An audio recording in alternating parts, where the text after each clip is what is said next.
김태효가 지금 여러 이야기가 나오고 있는데 김태효 수상합니다. 수상하죠. 드디어 잡혔어. 김태효가 그러니까 12월 4일 날 전화를 다 안 받고 있는데 골드버거가 전화를 하니까 김태효가 받았더라. 근데 김태효가 계엄의 정당성에 관해서 설파를 하고 도와달라고 했다. 그렇죠. 라고 골드버거가 폭로했다라고 정동영 의원이 이야기를 했다가 오늘 겸공에 나와서는 골드버거한테 들은 말이 아니고 100% 신뢰할 수 있는 사람이 골드버거에게 이야기했고 골드버거가 나한테 이야기했다. 이렇게 이야기를 했는데 그 자리가 어떤 자리냐면 우원식 국회의장이 있고 네. 정동영은 한미 의원동맹 회장으로서 그 자리에 참석을 하고 골드버그 대사가 있었고 그리고 블링컨이 있었어. 그러면 4명이 있는 거예요. 4명이 있으면 그럼 블링컨이 이야기했다는 거야. 골드버그가 이야기했다는 거야. 딱 4명. 블링컨이 이야기를 했어도 문제가 돼. 그렇죠. 골드버그가 이야기를 했어도 문제가 돼. 네. 그러니까 이제 골드버그한테 내가 직접 드린 거는 아니고 딴 사람한테 들었는데 100% 확실한 사람이야. 그럼 우원식이 이야기했을 리는 없잖아. 딱 4명인데. 4명인데. 그럼 블링컨이 이게 외교적으로 문제가 될 것 같으니까 미국에서 전화 온 거야.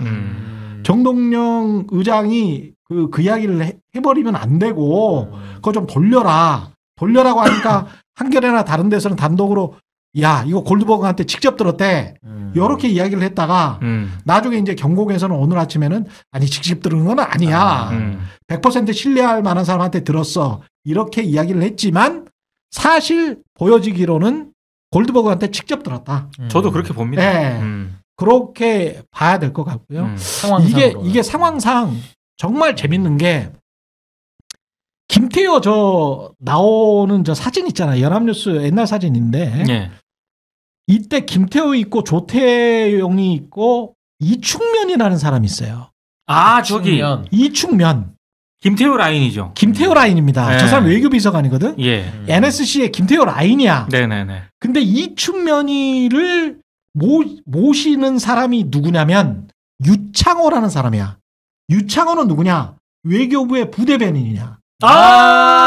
기억나죠? 그 자료 막 보냈고 이상한 자료 보낸 기자들한테. 이 사람이 이상한 자료를 외신에 보내면서 계엄의 정당성을 주장을 했잖아. 자, 근데 12월 4일 날에 김태효가 계엄은 정당한 거야 라고 골드버그한테 이야기를 했잖아. 그러네. 똑같은 이야기를 12월 5일 날에 다음 날에 했네. 유창호가 이야기를 했어. 그럼 유창호는 누구한테 받았겠어? 이춘명이한테 받았겠지. 그렇죠. 이춘명이는 누구한테 받았겠어? 김태효한테 받았겠지. 똑 떨어지네. 떨어지지. 퍼즐이 맞춰지네. 12월 4일 날에 골드버그한테 김태효가 직접 이야기를 했다는 거고 12월 5일 날에 유창호가 외교부 부대변인이 외신 기자들한테 똑같은 이야기를 한 거야. 민주당 때문에 죽어버릴 것 같아. 야당 때문에 어쩔 수가 없었어. 불가피했어.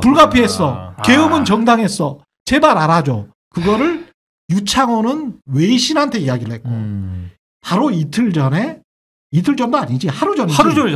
하루 전에 누구야? 김태효는 골드버그한테 직접 이야기했다. 딱 맞아떨어져. 딱 맞아떨어지는 시기가. 그렇죠. 시기가 딱딱 맞았던 거지. 그러면 김태효가 HID 그 벙커 간 거 있잖아요. 네, 2023년에 벙커 가가지고 확인했다는 거잖아.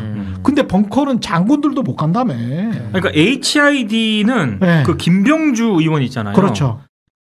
저 대장으로 전역했는데 포스타. 근데 그 김병주 의원도 HID를 방문한 적이 없대요. 예. 더더군다나 훈련하는 모습을 체크하거나 이런 적이 없대. 그렇죠. 근데 김태효는 외교 쪽이지 않습니까? 그렇죠. 그러니까 HID를 자기가 방문할 이유가 없는 거야. 전혀 분야가 다른데. 차라리 국가안보실 2차장이 거기 갔으면 얘기가 돼요. 그나마. 근데 자기 1차장인데. 외교 파트인데. 그러니까 김태효가 처음부터 기획한 거 아니야? 이 생각이 들 수밖에 없는 거야. 2023년에 지가 뭐라고. 거기 왜 가냐고 HID 부대를. 지는 외교 전문가잖아. 네. 그렇죠. 외교 전문가가 왜 HID 벙커까지 가?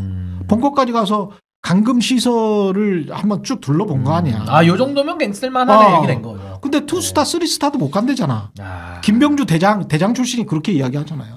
국회의원이. HI 부대 자체를 네. 김병조 의원은 안 가봤대? 가본 적이 없대요. 대장 출신인데. 왜냐면 기밀 부대이기 때문에 정말로 그거는 그러니까 정보사나 이쪽에 그렇죠. 통제를 또 받아야 돼. 네. 근데 얘는 관련이 아니야. 얘는 외교 전문가야. 아니 군대는 갔다 왔어요? 안 갔다 왔어요. 군대도 안 갔다 왔죠. 군대도 안 갔다 왔지. 아예 관련이 없네. 예비군도 안 했네. 면제야. 근데 왜 거기를 가냐고. 그러니까 제가 봤을 때 뭔가 냄새가 난다. 기획을 이거는. 했어. 냄새 난다. 뭔가 파트를 담당을 했어요. 네. 그러니까 어제 오늘 나온 뉴스들을 쭉 맞춰보니까 김태호 기획 맞네. 맞아요. 의심이 상당히 많이 되네. 지금 이게 웃긴 게요. 어. 내란에 대해서 군인들이 드러났잖아요. 그렇죠. 군인들만 싹 다 구속시켰지. 그렇죠. 내각과 대통령실은요. 김영현이 빼고 지금 구속된 사람 한 명도 없어요. 그렇지. 아직 수사 시작도 안 했어요, 정말. 그렇죠. 그렇지. 그리고 싹다 김태호가 해야 돼. 핵심 중에 핵심이잖아요. 여기서 빠진다는 게 말이 됩니까? 섭섭하죠. 말이 안 빠지면 되죠. 섭섭하죠. 섭섭하지. 네. 예. 그렇게 술도 많이 먹고. 이제까지 모셔왔는데. 그럼요. 그렇죠. 이제까지 모셔왔는데. 근데 지금요, 딱 빼꼼히 눈치만 보고 있어요.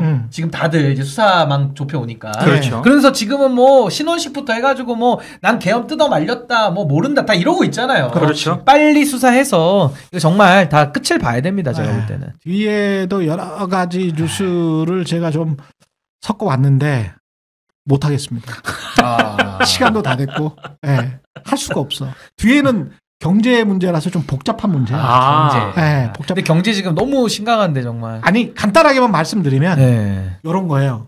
국가 재정은 어디서 꽁으로 떨어지는 게 아닙니다. 그렇죠. 꽁으로 떨어지는 게 딱 국가 재정을 할 수 있는 거는 정부 재정은 딱 두 가지밖에 없습니다. 세금 아니면 빚 내는 거. 빚내는 거. 세금 아니면 빚 내는 거.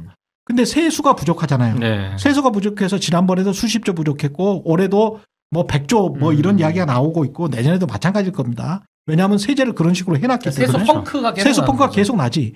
그러면 국채를 발행해야 돼. 네. 근데 한국이 국채를 발행하면 어떤 문제가 생기는지 짧게 이야기를 할게요. 한국이 국채를 발행을 하잖아요.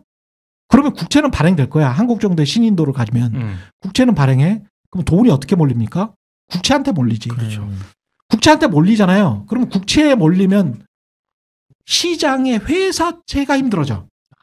돈이 몰리니까. 돈이 국채로. 야 안전한 국채로, 국채에다가 국채로. 한 4% 준대.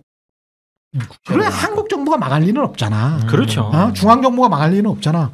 그러면 거대한 자금들이 그쪽으로 싹 몰려. 네. 외국인도 몰려. 한국인도 몰려. 그러면 회사채들 있잖아요. 네. AA 마이너부터 A 마이너 뭐 BBB 플러스 뭐 이런 애들은 특히 정크본드 가지고 있는 애들은 야, 그 전에는 8% 10% 줘야 되는데 국제 시장으로 이렇게 돈이 몰리잖아요. 네. 그러면 10% 12% 15% 줘야 되는 거야. 더 줘야지. 네. 우리가. 그러니까 금리가 기준금리를 아무리 떨어뜨려도 정부가 돈이 없어가지고 국채를 계속 발행하잖아요. 예. 그러면은 어떻게 된다? 회사채 시장이 쪼그라든다. 그러네. 회사채 시장이 쪼그라들면은 그 사람들은 어떻게 된다? 부도 위험에 처한다. 위험해지죠. 빚을 못 내니까. 그렇죠. 빚 내가지고 자금 융통을 해야 되는데 빚을 못 내니까 부도 위험에 처하고 힘들어지는 거야. 네. 힘들어지니까 어떻게 한다? 물건을 싸게 판다. 물건을 싸게 파면 어떻게 된다? 경쟁자들도 힘들어진다. 그럼 경쟁자들도 힘들어지니까 어떻게 된다? 또 가격을 내린다. 다 같이 망하는 거죠. 다 같이 망하는 거야. 같이. 이게 구조조정을 지연시키면서 부동산 PF 구조조정 지연시키면서 2년 반 3년을 끌었던 윤석열 정부의 지금 현재 경제 상황이다. 요거를 아셔야 돼요. 덤태기로 다음 정부가 아무래도 민주당 정부가 될 것 같은데 진짜 똥바가지 쓰는 겁니다. 그러네요, 진짜. 최악을 물려받는 네. 거죠. 최악을. 국채를 발행해도 회사채 시장이 힘들어지는 상황이 되고 기준금리를 낮춰도 회사채 시장이 힘들어지는 상황이 됩니다. 딱 하나는 경기가 살아나는 수밖에 없어. 빨리 멧돼지 잡아야겠어. 그러니까 멧돼지 잡지 않으면 나라가 안정되고 경기가 네. 살아나는 수밖에 없어요. 근데 이 모양을 만들어 놓고 최상목이도 다 알지. 아이, 다 알죠. 지가 알지. 경제 수석부터 했는데 다 알지. 아무리 법과를 나왔어도 다 알 거예요. 수십 년을 경제 관리를 했으니까. 그럼요. 그러면 경제 안정시키고 경기 부양하고 어떻게든 그러려면 사람들이 파저티브한 마인드, 좀 긍정적인 마인드가 돼야 되거든. 그렇죠. 네. 야, 잠을 못 자는데 무슨 긍정적인 마인드야. 뭐 또 사 먹고, 야, 으쌰으쌰 해보자. 뭐 경제 살아날 거야. 우리 신바람 나서 다시 한번 일해보자. 맨날 맨날 그냥 뭐 70대 이상 노인들이 나라 죽는다고 하면서 20대부터 20, 50, 60까지 진짜 일하는 사람들 옥죄면서 말도 못하게 일도 못하게 그러면 어떻게 되겠어요? 그러니까 고혈을 짜먹고 있어요 지금 젊은 고혈을 짜먹고 있는 짜먹고 거예요. 있어요, 젊은 지금. 사람들. 정신 차리세요 진짜. 네, 여기까지 하겠습니다.